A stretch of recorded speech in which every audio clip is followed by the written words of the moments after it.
Good morning everyone. I am your Hindi teacher Satyabhama from happy cam school class. आज का जो मेरा टॉपिक है मुहावरे।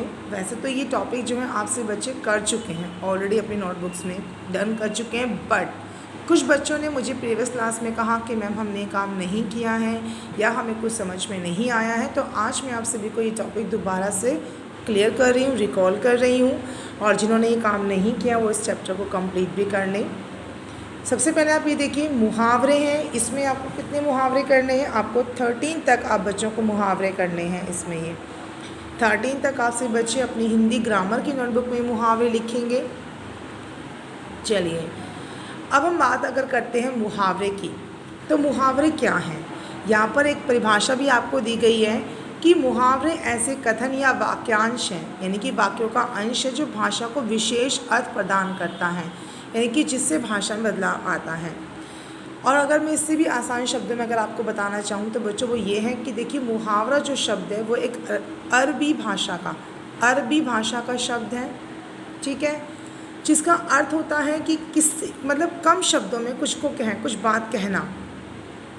आप समझ सकते हैं मुहावरे जो होते हैं इनके एक तो ये लक्षणात्मक मतलब इनमें लक्षण कुछ चीज़ झलकती है, यानी कि हम जब बोलते हैं तो स्पष्ट हो जाता है कि सामने वाले का बर्ताव कैसा है, ठीक है। दूसरा, कई बार ये व्यंग्यात्मक होते हैं। व्यंग्यात्मक जैसे कहते हैं ना, नाच न जाने आंगन टेढ़ा, ना नोमन तेल होगा ना राधा नाचेगी, ना राधा नाचेगी। तो है ना कुछ अटपटा सा, लगा ना कुछ आपको अटपटा सा?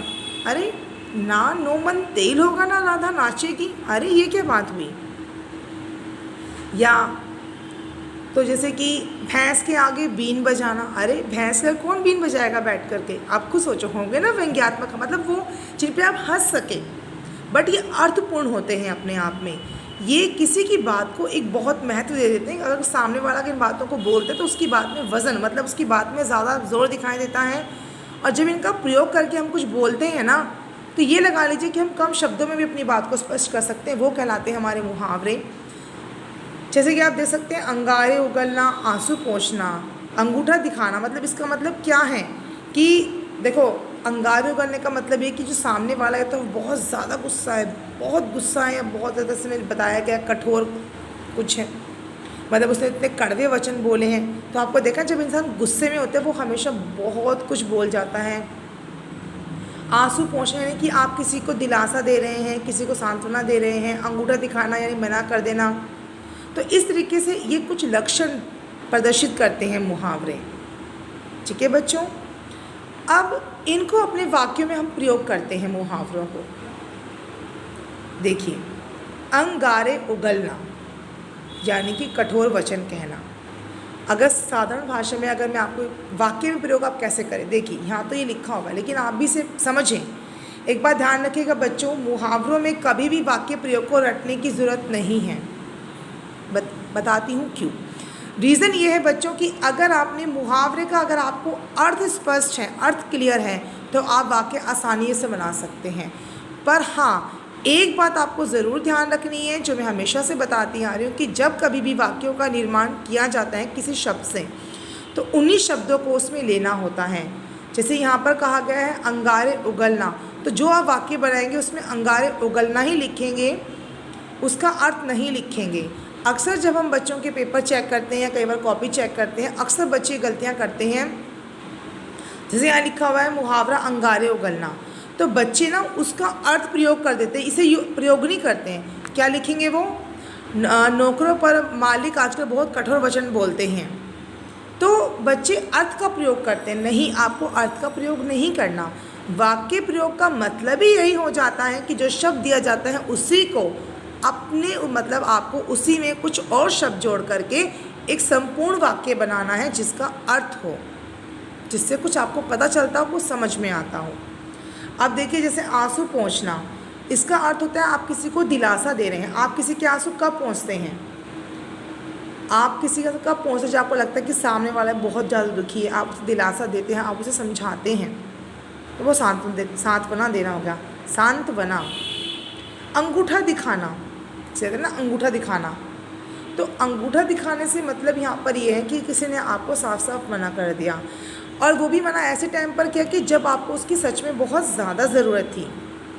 ये बात ध्यान रखना, अंगूठा दिखाने का प्रयोग वहाँ पर होता है, इसका उस परिस्थिति में प्रयोग किया जाता है जब आपको किसी इंसान की बहुत ज़्यादा ज़रूरत हो, आपको उम्मीद हो उससे कि भाई वो मेरी मदद कर देगा, पर उस समय भी वो आपको अगर मना कर देता है तो वह अंगूठा दिखाना हुआ।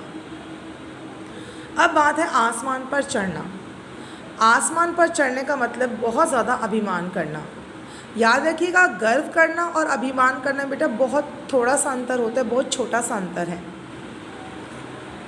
शब्दों को लिखने में तो बहुत फ़र्क है कि गर्व है, गर्व और अभिमान, लेकिन दोनों में लिखने में जितना मतलब अंतर है उससे बहुत ही कम अंतर है दोनों के बीच में, गर्व और अभिमान। गर्व होता है कि आपको ये है कि हाँ भी मुझे चीज़ आती है, और अभिमान ही होता है कि इंसान के अंदर अहंकार उजागर हो जाता है।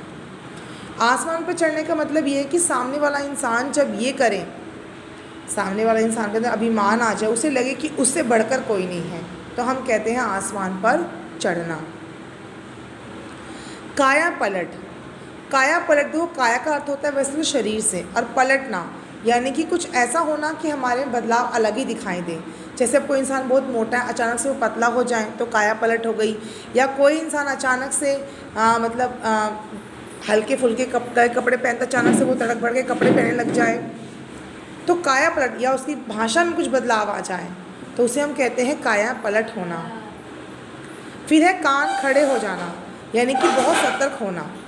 ये शब्द का प्रयोग हम तभी करते हैं जब कोई परिस्थिति ऐसी हो जहाँ पर आप बहुत सतर्क हो जाएं, आपको लगे अच्छा यहाँ पर ये घटना होने वाली है, तो यहाँ पर आप कान खड़े होना प्रयोग करेंगे।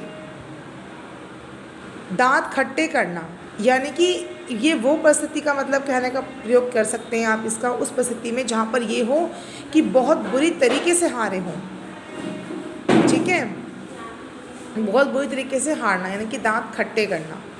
बाएं हाथ का खेल का मतलब हुआ कि काम जो है वो इतना आसान है कि वो बहुत जल्दी से, कहते हैं ना ये काम मैं चुटकी बजा के कर दूंगा, ये चुटकी बजा, कहते हैं ना ये काम तो मैं चुटकी बजा के कर दूंगा। कहने का अर्थ ये है कि वो काम इतना आसान है कि वो कुछ ही पल में हो जाएगा। हाथ मलना, यानी कि पछताते रह जाना। ऐसा नहीं कि आप हाथ मलते रह जाएंगे, लेकिन ये एक भाव होता है कि आपके मन में आता है हाय काश मैं ऐसा कर लेता, काश वो ऐसा हो जाता उस समय, काश मैं वहाँ ना आ जाता, ऐसा हो जाता, यानी कि फिर पछताते रहना है। लोहा लेना, यानी कि बराबर की टक्कर लेना, किसी से आमने सामने भिड़ना, लोहा लेना, ठीक है। मतलब ये कहने का मतलब ये कि आपको लड़ाई के मैदान में तरह की बात की नहीं, कई बार हाँ ऐसे नहीं हुआ, कई बार हुआ है युद्ध में, जब पाकिस्तान हिंदुस्तान की जब लड़ाई होती है तो अक्सर हमारी भारतीय सेना, अक्सर क्या ज़्यादातर ही होती है बच्चों, ज़्यादातर हमारी भारतीय सेना जो है लोहा लेती है पाकिस्तानी सेना के साथ, क्योंकि देखो दोनों ही सैनिक हैं, दोनों के अंदर ही ताकत है, लेकिन जो जज्बात है, जो जज्बा है वो जीता है हिंदुस्तानियों का। ऐसा नहीं हिंदुस्तानी भी हारे हैं, कोई बात नहीं, तो क्योंकि देखो ज़िंदगी में हार जीत लगी रहती है, लेकिन हिंदुस्तानियों ने पाकिस्तानियों को हमेशा धूल चटाई है। लोहा लेते हैं वो उनसे, उनके दांत भी खट्टे करते हैं। अब देखो जैसे एक मैंने आपके सामने मुहावरा यूज़ किया, धूल चटाना, यानी कि उन्हें बुरी तरीके से हराना, इसका प्रयोग भी किया जाता है इसमें ही, ठीक है। अब देखिए सिर पर पाँव रख कर भागना, यानी कि डर कर भागना। जैसे आप बच्चे कभी भूत देख लें या कभी कुछ ऐसा देखें कि आपको भी उसकी उम्मीद नहीं थी, तो क्या कहेंगे, अब सिर पर पाँव रख कर भाग गए, ठीक है। चलिए नाक रगड़ना, यानी कि किसी के आगे बहुत ज़्यादा विनती करना, बहुत ज़्यादा गिड़गिड़ाना, किसी चीज़ को मांगने के लिए या किसी कुछ करवाने के लिए बहुत गिड़गिड़ाना, उसे कहते हैं नाक रगड़ना। जान पर खेलना, यानी कुछ ऐसा काम करना कि जिसमें आपने अपनी जान की परवाह किए बिना किसी दूसरे के लिए कुछ किया, उसे कहते हैं जान पर खेलना। और कई बार कुछ बच्चे मतलब कुछ बड़े हैं जो स्टंट करते हैं, वो भी किसी जान पर खेलना ही है, क्योंकि वो अपनी जान की परवाह नहीं करते, कोई भी मतलब साहसिक काम करना। तो बच्चों मैंने आपको देखो वाक्य नहीं समझा, क्योंकि ये बहुत आसान है वाक्य, तो ज़्यादा ज़रूरी है मैंने आपको क्या बताया था कि आपको मुहावरा जहाँ समझना और मुहावरे का अर्थ समझना ज़रूरी। अगर आपको ये समझ में आ गया तो वाक्यों का निर्माण करना बिल्कुल भी मुश्किल नहीं है।